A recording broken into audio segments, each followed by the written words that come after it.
Welcome to the Yappy Hour, powered by Yappily, the podcast for dog lovers who want to better understand and connect with their canine companions. I'm your host, Nathan Dunleavy, and today we're diving into something truly fascinating: how our dogs think. Joining me today is Kay Attwood, founder of Canine Services and author of Canine Cognitive Skills. Kay is a leading voice in canine cognitive behaviour training, and an approach that helps dogs learn to solve problems, regulate emotions, and build confidence through thinking, not just repetition. Whether you're a dog parent or a pro, this episode will give you a whole new perspective on what's going on behind those eyes and how to help your dog thrive in a thinking world. So grab a cup of tea, settle in, and let's get started.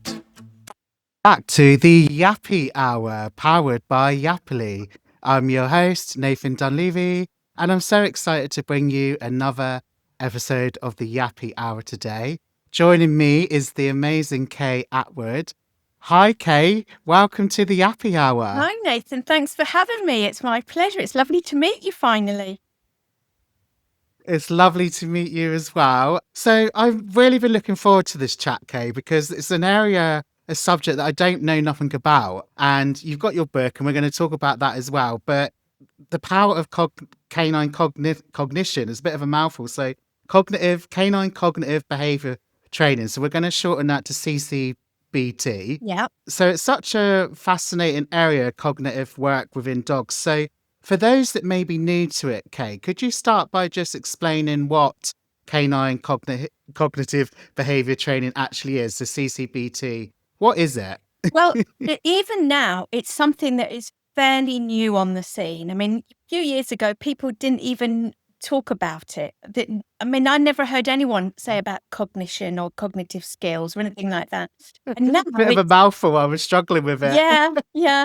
And now, a lot of people are talking about it, and rightly so, because not only is it a really exciting avenue of all sorts of possibilities, but it's because when I first started exploring it, really it was for something different to do with the people in my classes and something bit more fun to do with the dogs.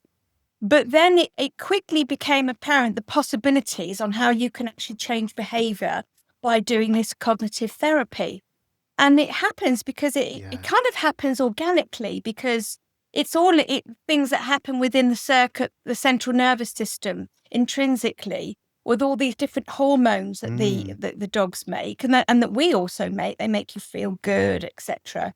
There's good hormones, bad hormones, etc. But more importantly, that I found out, and that I found a huge benefit to, and it just fascinated me, I had to know more, is how a dog can go from the play brain to the reactive, and vice versa. Now, I was interested in how do we go from the reactive brain to the play brain? How do we go from creating a good pattern, thought process pattern, to change behaviour? And how do we do that? Long-lasting effects. So for me, it's all about exciting possibilities to teach a dog to do that switch. It's also great fun to do anyway, because the exercises are far removed from obedience, because we need the dog and empower the dog and motivate the dog to try harder, which then instills confidence. So it's in the play brain, it's all about emotion, learning, and well-being. And obviously when they kind of get stuck in that reactive brain phase, they're producing all the hormones associated with stress.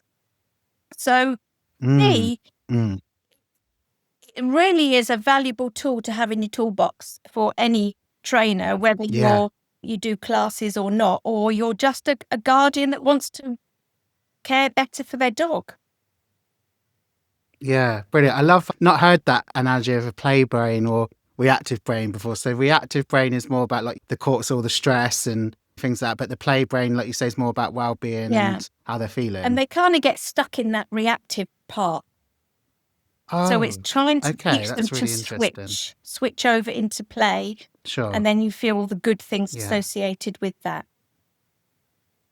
Lovely. Kay, what first inspired you to explore cognitive-based approaches in your work? Well, I kind of fell upon it, to be honest. I'll be absolutely honest with you. That's what happens to us. I had been running classes and, from puppy all the way through to advanced. And I had the same set of people, thank you, Lord, that they kept coming back for more. And I kept thinking, well, I can't keep doing the same things with them Right. every 6 weeks. I'm going to have to think Mm. out the box and find new things to do. Well, by then I'd got to know their dogs Yeah. really well. And I had some that I knew they had triggers. And we'd been managing them. Yeah. We'd been managing them in class. And that was going absolutely Lovely. fine, because if it wasn't, they wouldn't keep coming back. But I had to find new things to do with these people. And I thought, well, there's only so much obedience you can do. So I started to think of Yeah. new games. And I thought, I'm going to really stretch them. And it stretched me, which was, great Yeah. for me too. And I quickly found that the dogs that I knew were triggered by certain things, they weren't big. And the distance that they Oh. be from the rest of the class was getting smaller and smaller. And they were those dogs that are a little bit nervous were coming out of their shell more and coming out of they're all given little areas to work with, and they're not allowed to go into each other's. These dogs that were behind barriers were quite happy for a few of those barriers to disappear. So I thought, Wow. definitely something happening here. And that's when I kind of realized that they were going from not being stuck in this reactive part of their brain where they were habitually using everything associated with reactivity, and now starting to learn to be empowered and make choices, and good choices. So that for me was how I kind of fell into it and just started to learn more and more about it for my own, shall we say, my own learning curve, really. So Yeah. I love that.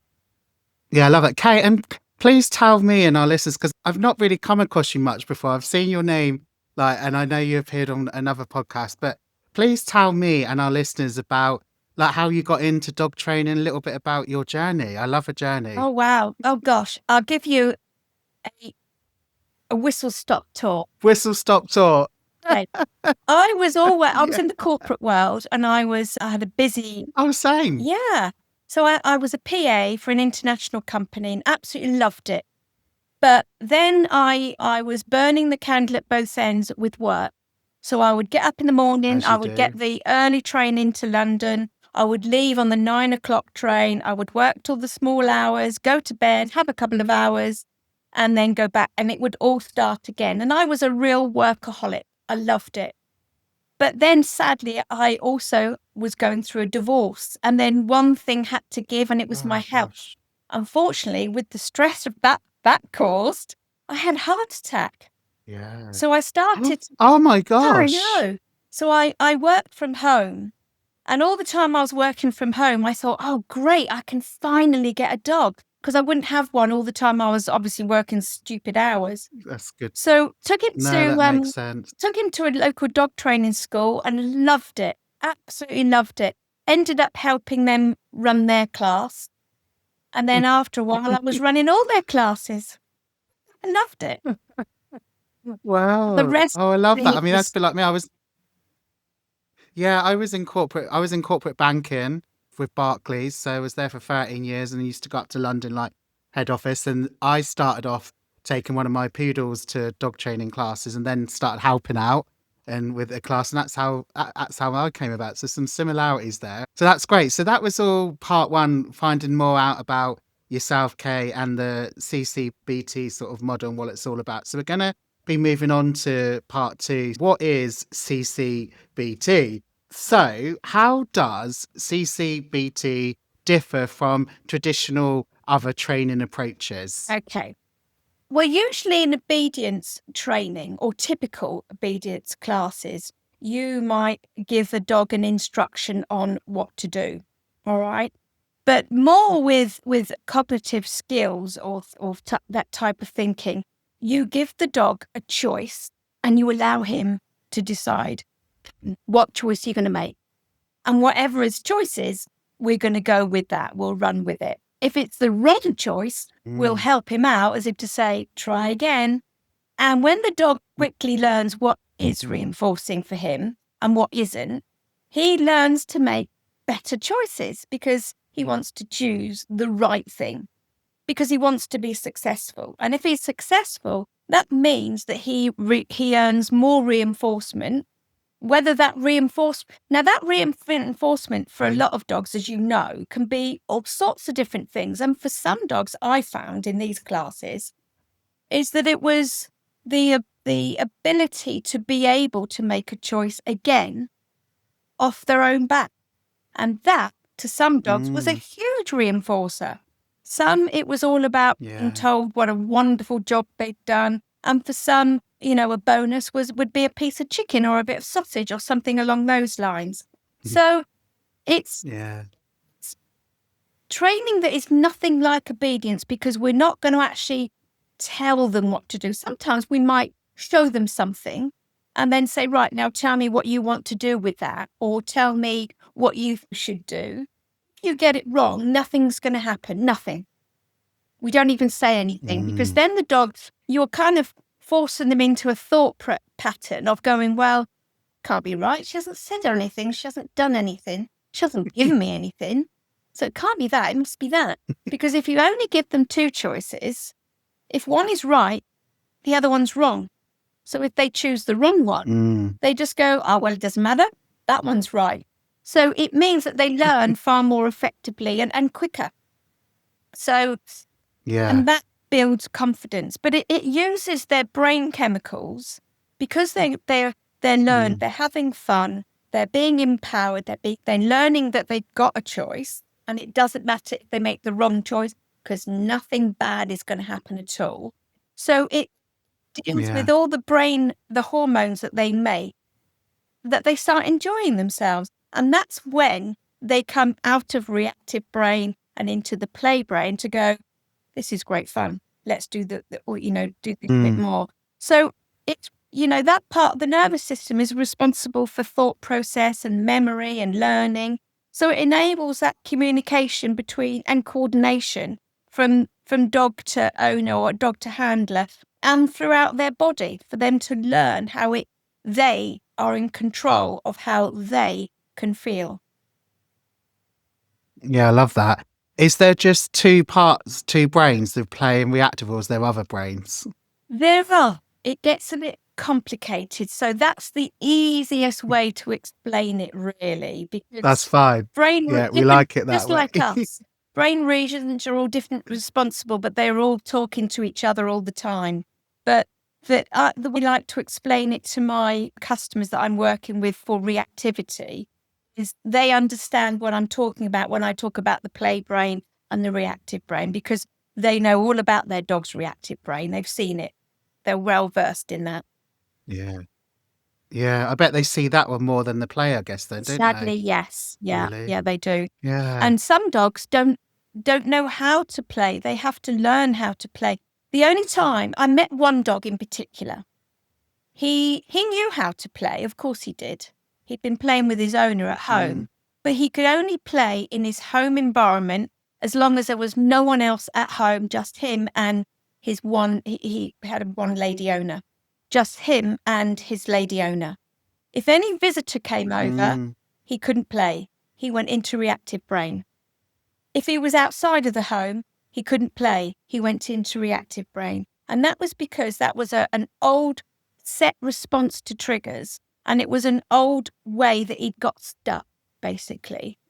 So we had to teach him really, really easy games, or teach her really, really easy games to play with him, so that he could start learning this new skill set. And that's what cognitive therapy is all about, is learning a new skill, so that he could learn to take that play outside of the home and in the home when there was someone else. If she had a visitor, for example, he couldn't even play on his own.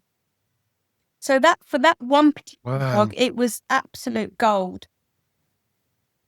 It was a bit of a somber thought when you said that some dogs don't know how to play. That just made me feel a bit sad. Yeah, I know. It is sad, isn't it? But, It's a we all shame. have to learn how to play, because We do. knowing how to play a game, or knowing, or being able to recognize that something is in actual fact a game and not a threat. Look at all the Yeah, different definitely. bits of apparatus that we use to play with our dogs. Now, not every dog recognizes that, whatever it may be, has the ability to get play from. They just go, oh, that's a bit suspicious. I don't know that. So not recognizes the ability or recognizes the potential of a game or play, which is sad. Yeah. Brilliant. So, why do you think it's such a powerful approach for those emotionally and complex dogs, Kay?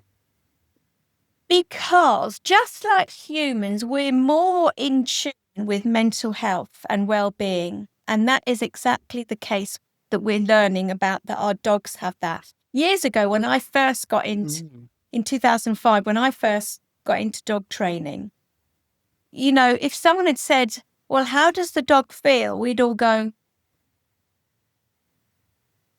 I don't know. Yeah. Does he? Does he? But yeah, we absolutely know that they do feel, that They do. it's They all do. about emotions and that type of thing. Just as we're more in tune with our own, we're far more in tune with our dog's emotions. And that, I think, is absolute key to understanding how your dog functions and how he thinks and how he learns and that type of thing. So it's all about a bit more of a supported learning approach for our dogs. Really. Okay. Yeah. Brilliant. What does a cognitive based session typically look like, Kay? Oh gosh, it could have all sorts of things. I've got this real thing about using everyday items because they're readily available to everyone. I don't expect you to go out and spend £50 on a all singing, all dancing piece of equipment. I like to use things that you've got hanging around the house. For example, in my puppy classes, to start that to play brain off and coming out of fear brain, I like to use empty plastic water bottles. Everybody's got loads of them hanging Oh, around. okay. And I do like bottle bowling. So I line them up like they're Skittle. Oh, And underneath the yeah. bottle is a little treat. And of course, the dog approaches really Right. cautiously, thinking, oh, I don't recognise that this is a game. Oh, I don't think this is play. I just see this as really scary. Oh my God, they move. Oh my God, there's a treat. So as all these bottles go flying everywhere and they make a racket, for some dogs, I have to do it on a towel or a bit of carpet so it doesn't make such a big noise. But that instills confidence to motivate them to try it again, do it again, because there's treats under there, you can smell them, but you've got to knock all the bottles over if you want to eat them all. So that motivates them to keep trying, and it teaches them, take your time. There's no rush. You can take your time, you'll get there. So that's one thing that it could look like, but it could take all sorts of forms it might be pictures that are taped on the wall, and we're teaching the dog to look at a picture and identify it by its name, just by a picture, not an item, a 3D item, but an actual flat picture that is just on a wall. So it could be all sorts of things, really. Yeah. No, I love that. I love that, like you say, you're telling people to make use of their everyday items that doesn't have to cost money, and just, think outside the box a little bit. And I love that.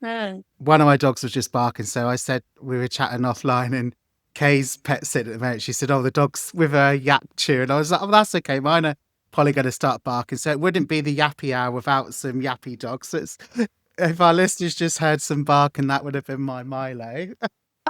Heard a noise, and of course they got a bark.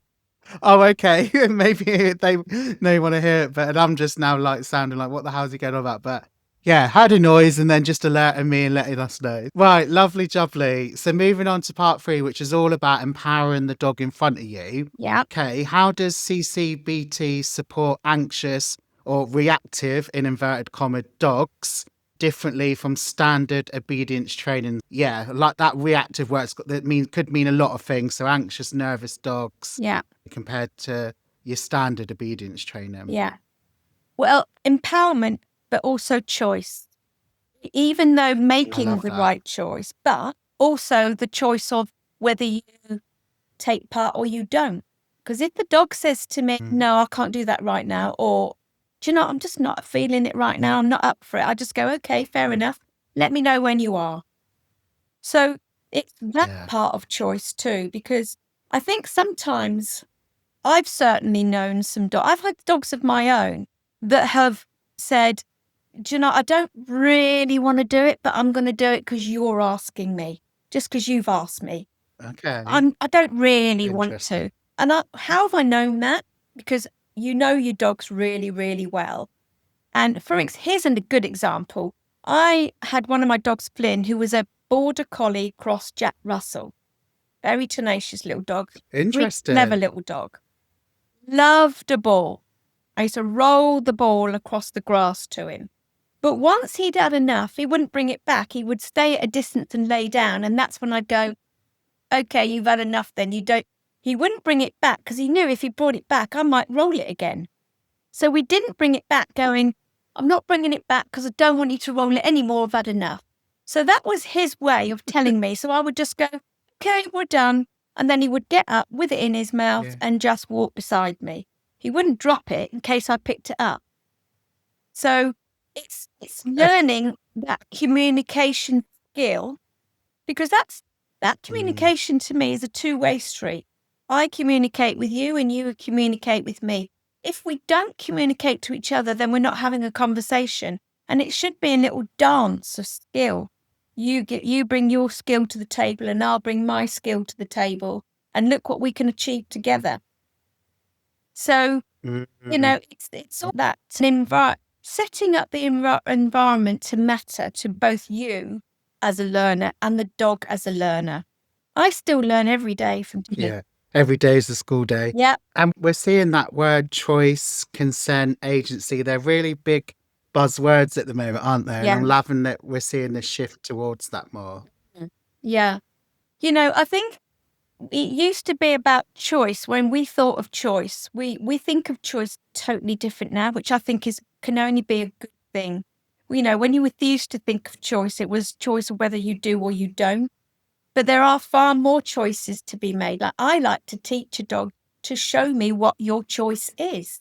I'll ask the question and you tell me what your choice is, rather than me tell you what choice is going to be. That's how we used to train years ago.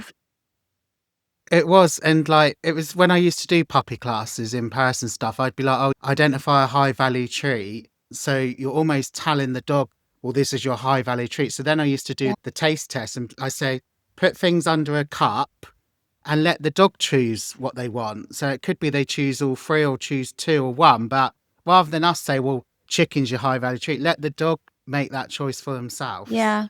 But also learning that today it might be chicken and tomorrow it might be cheese. Yeah. And that's okay. Yeah, absolutely.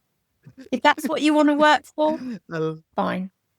I always say to my customers in my obedience classes, I used to say, come with lots of denominations. Don't just come with pound coins. Come with £5 coins and £2 coins and 10 pence pieces, and come with all sorts of. I love that. Yeah. I love that analogy, different denominations. Yeah, because you don't know what you're going to have to pay with. Exactly. I love that. Kay, what are the benefits of giving our dogs more say in their own learning?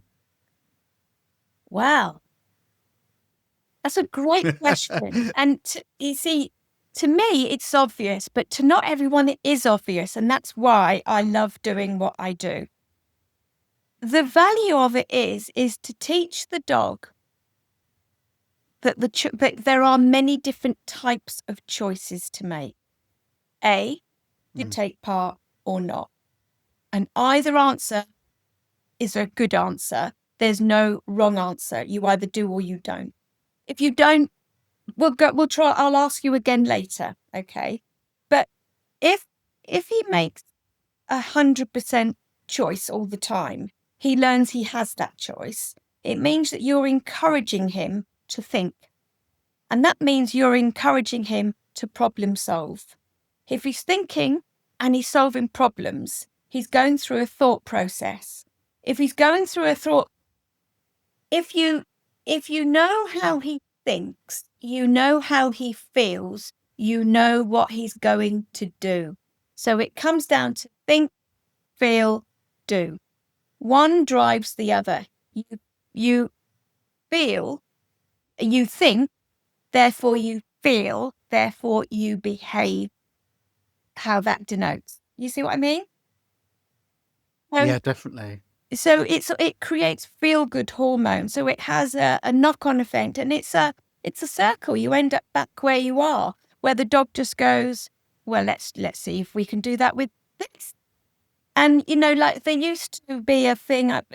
The actual words to describe it escape me right at this moment. But we used to do, when we first used to do clicker training, we used to give a dog a cardboard box, and we used to just click choices of what the dog does. Because he does it, because he's choosing to do it. And then you would end up shaping, that's what it is. You would end up shaping behaviour. Well, it kind of is a little bit like that, but you're doing a little bit of guiding and a little bit of shaping, but mostly you're allowing that dog. Cognitive behaviour therapy is more organic because it comes from within. And that means the good thing about that is that not every dog, of course, is that because it's organic, 9 times out of 10, you don't need to go down medication route. And that can only be a good thing. Because medication, not only does it cost money, but if you don't need all sorts of medications, then you should try to avoid them. If cognitive behaviour therapy is all about remodeling the brain from one area of the brain, reactivity to play, then great. That's the way that I would go down every single time. I'm not saying that I don't use medication for behaviour modification programs. I do that hand in hand with my clients' vets. Of course I do. But most of the time with cognitive skills, we don't need any medication. It happens organically. That's good. Yeah, and obviously with medication there comes potential side effects as well. Yeah. Oh, yeah. Yeah. Are you able to share an example at all where a dog's behaviour changed dramatically through cognitive engagement at all? I mentioned earlier that in my classes, some of the dogs that I knew that had triggers, whatever the triggers may be, but I did notice that they weren't we weren't relying on such a big area for them to work in, and that the dog could comfortably come out of their area momentarily with their handler comfortably and then return back at his will.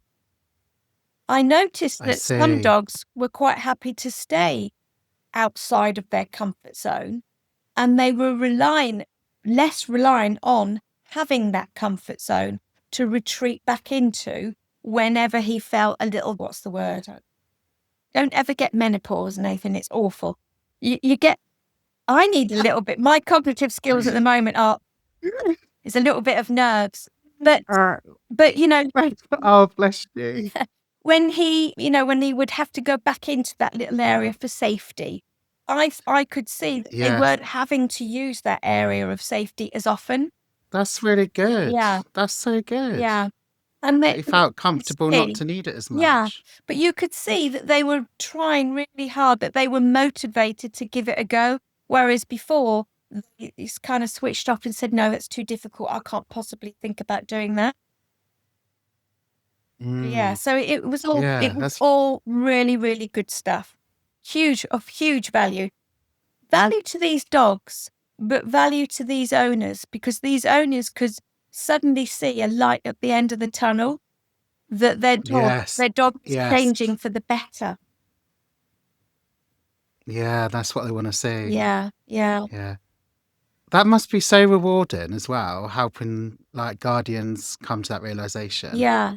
The biggest thing for me, and I think it still to this day is a big thing for me, is not only watching the transition of these dogs, but also seeing that there's a light bulb moment goes on in their owner's head that says, do you know what? I thought my dog was thick, or I thought he was just a bad one. I thought he was just naughty. But he's neither naughty or a bad dog or thick. In actual fact, Definitely not. he's quite intelligent. And Yes. they say, oh my God, I thought he was just thick. Oh, bless. Oh, brilliant. Thank you so much for that. So we're going to be moving on to part 4, which is all about thinking at home. So everyday cognitive enrichment. So we might have touched on this already with some of the bits that we can just use, obviously, household items. Yeah. But are there any games or activities that you'd recommend to someone new to cognitive training, Kay? Well, I think the golden rule is when you first start is keep it simple. Don't try and reinvent the wheel Always. straight away. Keep it really, really simple. And I always like to start people off with either the empty bottles or I say, if you've got a little pound shop, go to the pound shop and buy. You can buy for 99p, you can buy a pack of 50 plastic cups. And they're really thin paper cups, all right? And then you do treat towers. So you'll put a row of, let's say, 5 cups upside down with a treat under each one, and then a cup on top of that, so that you make a little pyramid. And it's a little bit like your bottle bowling, but again, it's just with different cups. And then you can also, once the dog learns the concept of there's treats under the cups, you can then move it around to using maybe 3 cups, but only one of them's got a treat underneath. And without touching the cups, start to tell me which one you think it's under. So you'll be moving them around and you might lift the cup up and say, there's the one with the treat underneath, and then move it around and let them watch that cup. Now, don't make it too complicated. Don't move them around really, really quickly. But let the dog learn, oh, I need to watch that one cup. And then they all come to a standstill and they go, well, which one is it? And the dog goes, it's that one. So he's not allowed to knock it over and help himself. But then you lift it up, and then when it's correct, you let him eat it. You then increase difficulty, so the dog has to really pay attention. But that's for focus and concentration. But what a great little game just to teach those 2 skills. I mean, if they're not life skills, I don't know what are. Yeah, definitely. So Brilliant. little things. How can they... Sorry, go on. No, go on, my love. Well, I was just going to say little everyday items like that. I can usually go anywhere in a house, or I love a pound shop. Or I can go anywhere and look at something and go, oh my God, I can see a game. And I can find a game. Oh, really? Yeah, most things I can find to get you. I love that. Brilliant. How do these little moments of thinking benefit day-to-day life with a dog? Well, if the dog isn't sure of the answer, they will usually ask, because I usually say to people, don't help him yet. Don't let him, give him some thinking time. And puppies have a shorter thinking time before they'll give up. And older dogs, obviously, because of brain development. But I'm always saying to people, just hold on, just let him think.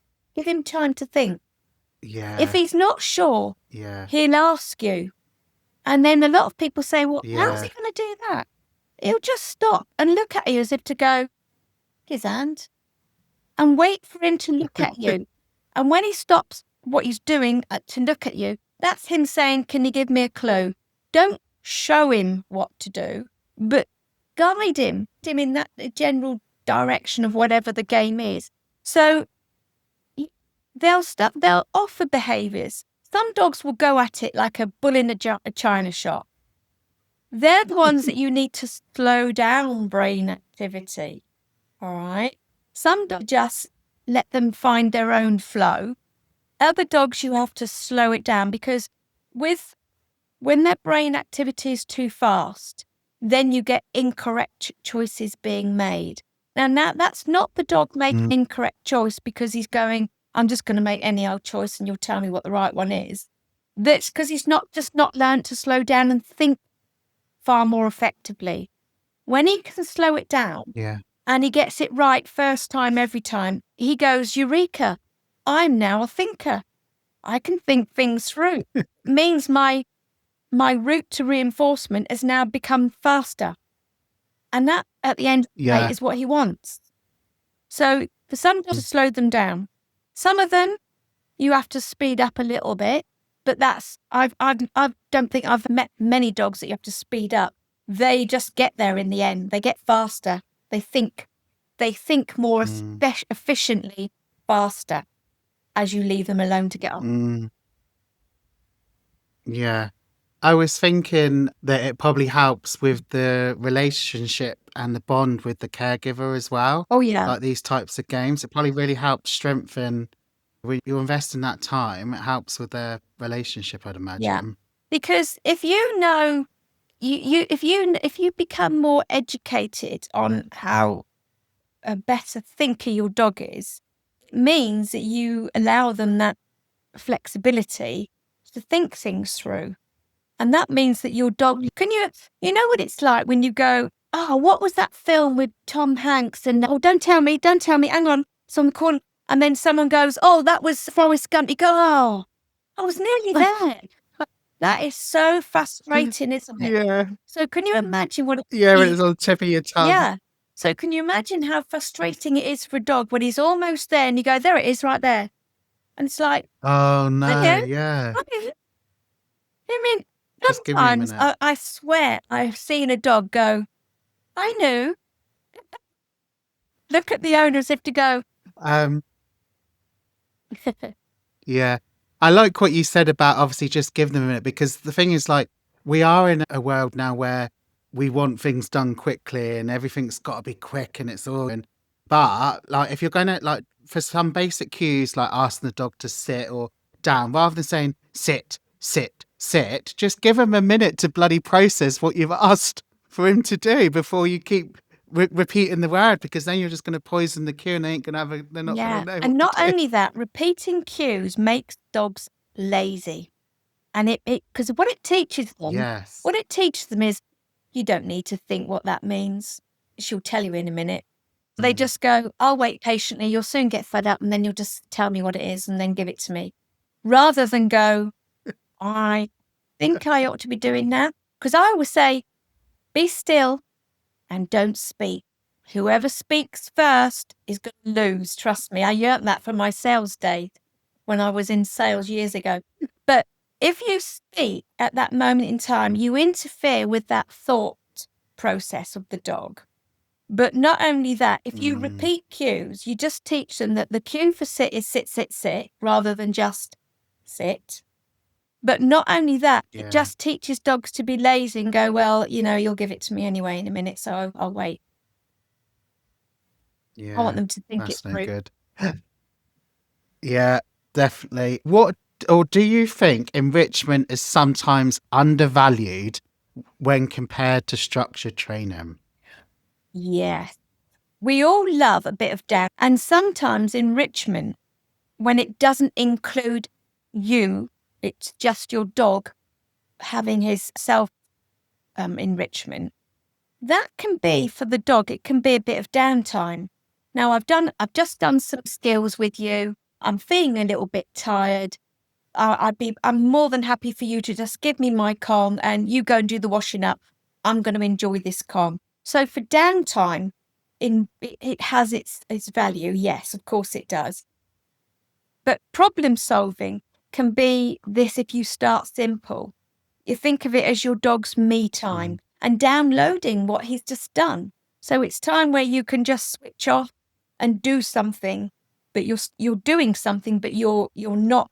Your brain function isn't at such a high level as it was, say, a moment ago when you were doing a bit of training. So enrichment can be undervalued. It definitely has its place. But if you give too much enrichment, how much of it are they having to work for? So sometimes it should be easy, downtime, and other time that enrichment could be where he has to think it through, whether it's with you or without you. So there's all different levels of enrichment as well. Yeah. I've never really thought of or heard of enrichment being downtime, but that makes sense because they could have been doing something that's increased their arousal, and obviously enrichment helps bring that arousal level down. So yeah, kind of downtime, Yeah. decompression. Yeah, I love that. Brilliant. So part 5 is all about deepening the connection through cognitive work. How does cognitive training shift the relationship between the dog and the guardian, Kay? It makes them a better partnership. They work better together as a I love that. because Partnership. sometimes if you've got someone that their dog isn't coping very well and they're stuck in that reactivity part of the behavior, and their owner doesn't not only do they not understand it, but they don't know how to help the dog. That causes frustration in both the dog and the owner. So if you then start to deepen your connection through cognitive work, means that you work better together because your understanding of each other is better all round. So Yeah. as soon as you're a better partnership, your lives together are more, you enrich each other really. So instead of kind of Yeah. bashing with each other all the time, I don't know how to help you, you don't know how to be helped, etc. You enrich each other. So we're back at enrichment again, Yeah. aren't we? We are. No, I love that. I love it. It should all be about a partnership and yeah, enriching each other's life. Yeah. That's a really nice sort of thought. Yeah, that's lovely. What's one of the most rewarding transformations that you've witnessed through this work, Kay? I think I mentioned it before, is that people who realise that their dog isn't naughty or stupid, Yes. Yes, that the behaviour absolutely. that they're exhibiting is born from something else. So let's address what is it. And that means that the behaviour will change. And 9 times out of 10, well, we all know that, emotion can drive behaviour. So if we can change the emotion, the dog changes its behaviour because we can't force it to do anything. He has to make that choice to change. So Mm, choosing to change because of how he feels differently, cognitive behaviour therapy has to be key. yeah. Yeah, I love that. Yeah. Can CCBT help prevent behaviour problems before they've even started? They can, if it's something that your dog enjoys, that they will choose to do them. So Mm, some people might say, well, he chooses to be reactive to the postman every 5 minutes. He seems to enjoy that. But that's not strictly, some dogs enjoy that. Yeah, I'm not denying that. But if they enjoy an activity, they will choose to repeat it. But what is driving that? So we still need to look at the driving force behind it. That yes, it can help before they start. If you know that your dog is going to mm, bark at the postman, then maybe when you know the postman is due, put the dog in a different room or bring your letterbox and put a cage on it. Or there's lots of things you can do to change things before they start if you know that they are a problem. But for young dogs, if you can teach them all about choice and problem solving, you probably aren't mm. to avoid various types of behaviour starting going forward. Yeah. Yeah. And also, obviously, enrichment, scent work, nose work, that helps with brain and mental stimulation. Does this cognitive work on a similar premise? Yes, it does, because it's all about their senses and things like that. And we know that can create good hormones that make them feel good. And dogs are natural. They're really good at finding things through scent and that type. And it's something that they do enjoy doing. So we know that it can prevent various behaviors happening if we can tap into the things that you already know your dog enjoys. What activities do they enjoy? And it can Mm, be very satisfying to a dog to find something on man trailing or to find a scent within a wall of bricks and that type of thing, because they get reinforced for it. But it's the actual searching and the finding that is also a reinforcer. It doesn't need to be something that they can eat to find. It could be that, they find their ball and they get to play with it. Do you know what? The openings that are available to us are so huge. We can't go down. We can't be blinkered visioned. We really can't. And that's the exciting thing about it all, is that there's no holds bars. There's no right or wrong for every dog and every owner or every handler. Yeah, brilliant. Wow, literally, we have sailed through this episode. It's been jam-packed with, amazing information about this particular type of training. My mind is blown and I'm buzzing. I've literally find it so fascinating. So we're going to spend the last sort of 5 or so minutes wrapping up with some final sort of questions and thoughts, Kay. Yeah. Kay, what's one thing you wish every dog guardian knew about how their dog thinks? That they are capable of such thought, and they should be encouraged to do so. Dogs are continually looking for solutions. They're not looking to make problems. They like problem solving, but they're not looking to be difficult or make trouble. They're looking for solutions. It might be that the solution that they're looking for isn't the same solution that you're looking for. You need to find an even ground. But it's that they are capable of thought, and harness it, go with it, love it. Yeah, I love that. Give me solutions, not problems. Yeah. Well, I was always saying that. Oh my God, I think that must be from my corporate background. Yeah, me too. Give me solutions. I don't want to hear your excuses. Give me solutions, not problems. Right. Kay, where can our listeners find your book? Tell us about your book, first of all. Okey-ko. You can buy it from my website, which is www.kay9services.co.uk, or you could buy it on Amazon if you just search Kay Attwood or Cognitive Skills. If you can contact me via email or social media, and I'll point you in that direction. But you can also buy it from Performance Dog UK. They're on Facebook and everything else. Yeah, I'm glad you said that, because I've got it in my Amazon basket, but then I've noticed it's a bit cheaper on Performance Dog. Sometimes Amazon can be a little bit more, but you might even find it might be cheaper on my website. I don't know. You'd have to have a look. Oh, well, I'll have to have a look on your website. I didn't check on that one. Yeah, brilliant. Oh, okay. So where can our listeners find out more about you? You've said your website, but please do repeat. How can they connect with you or learn more about Canine Services? Well, all sorts of social media, obviously. I love people to contact me. I'm more than happy for people to email me, text me or whatever, or message, inbox me. But also, if you've got a local dog school that you go to, it might be that they've either hosted me before or that they might consider hosting me. And that means that I would then come to your part of the country and we might get to meet and work with you and your dog.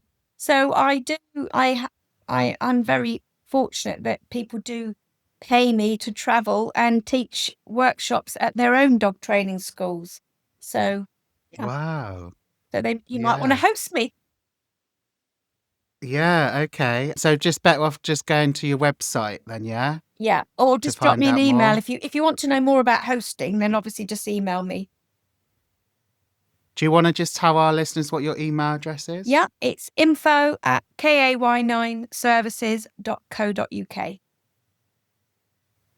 And just repeat your website again for us as well. www.kay9services.co.uk. Lovely. We'll put all that in our show notes as well. I love that you're KAY9 Services. I love that. I know. Little spin on it. Born for the job. Right. You were. Right. Kay Attwood, thank you so much for joining me on the Yappy Hour. My pleasure. Powered by Yappily today. I've absolutely loved speaking to you today. It's been so fascinating. Thank you for your time. Oh, thanks for having me on, Nathan. You're most welcome. We'll chat again soon. Look forward to it. Right. That was such a brilliant and eye-opening conversation with Kay Attwood. Here are a few of my favourite key takeaways. Number 1, dogs need to think, not just follow. Encouraging problem solving helps reduce stress and builds emotional strength. Number 2, cognitive training deepens your bond. It's not about control, it's about conversation and understanding. Number 3, you don't need fancy tools to get started. Enrichment can be simple, creative, and fun, and makes a huge impact. Number 4, this approach creates a calmer, more confident dogs, and more confident humans too. Kay, thank you so much for sharing your passion and giving us all so much to reflect on. For anyone interested in learning more, head to kay9services.co.uk or check out Kay's book, Canine Cognitive Skills. And as always, if you loved this episode, don't forget to subscribe, leave a review, and share it with fellow dog lovers. This has been the Yappy Hour, and I'll see you next time.